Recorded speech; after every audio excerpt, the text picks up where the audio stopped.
Hello folks, and welcome to another addition to MOCtober 4.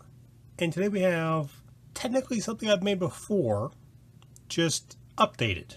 We have here is the Purple Toa of my own creation, Beast Hunter Veresa.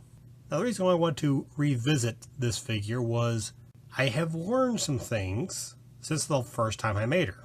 So I wanted to try and apply to what I've learned, as well as some new pieces I've gotten, to try and improve on her a bit. Now, to start off with, the story behind Veresa is, well, like I said before, she's a beast hunter, and one thing to note is that her left arm is technically completely mechanical. It was eaten, essentially, in a fight, and it had to be replaced. But more on that later. Now, the main challenge for Veresa here was I had a lot of purple pieces I wasn't using. I had a friend who actually had a bit of a complaint with the lack of purple in the main Toa line. In the original one from back in 2001. Or was it just 2000? Anyways, so I wanted to see what I could make using as many purple elements that I had. Now this year I have a lot more to work with, so let's see what I did. First up we have her right arm, a new assembly.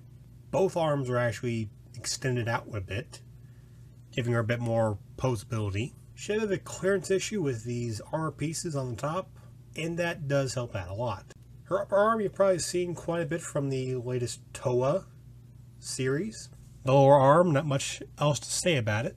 The shield pretty much remained the same. I added this little feather piece on the bottom. Just been wanting to use it. I also added this spiked crystal bowler thing, as again, well, more damage if bashing with the shield. Down the legs you have one sword, just for backup, some ribcage shin guards, some bigger shoes, spiked heels, spike on the front of the foot. She is built to hurt people, in case you haven't realized that. Now, her spine is a bit off. That it just kind of, well, just kind of splits right there. I tried something new with the hips, and it did not work out. But mostly you're supposed to, yeah. The idea was you're supposed to have like this, but she has difficulty getting her actual legs back far enough. This piece on the back was not a good part to add. Just got in the way. Over on the other leg, well, we basically just have a beast head. The head of the animal that chomped off her arm. The tails are also a recent addition. Originally I was going to use those for a bow weapon, but given how she already has, well, I'll show you that later. You can probably guess what it's going to be if you've seen the original video. But basically, since the bow weapon idea didn't quite work, well, with the beast head and the feather on the shield, as well as the rib cages on her shins, I decided to go with a more of a Monster Hunter the game series kind of vibe, in that she makes clothing and armor out of whatever she kills. So the tails are from a tailcoat, if you will. Now, as for her arm, she has a 3-clawed hand. That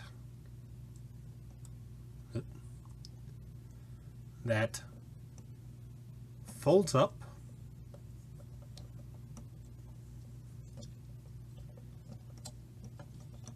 so that this can fold out, forming her main weapon, an energy rifle. Again, tried something new with the hand. Not quite working out. In this mode, she cannot bend that arm up close to a 90 degree. But I'd say she doesn't really need that full posability, as she mostly just needs it to brace for a shot. She can hold the sword in her robot arm, although it's not a very stable hold. However, if you take off this piece right here, leaving just these two, she holds in her other hand just fine. And that is my creation, Veresa, the purple monster hunting Toa. I thank folks for watching. Hope you like this video. Please subscribe if you'd like to see more, and I'll see you folks next time.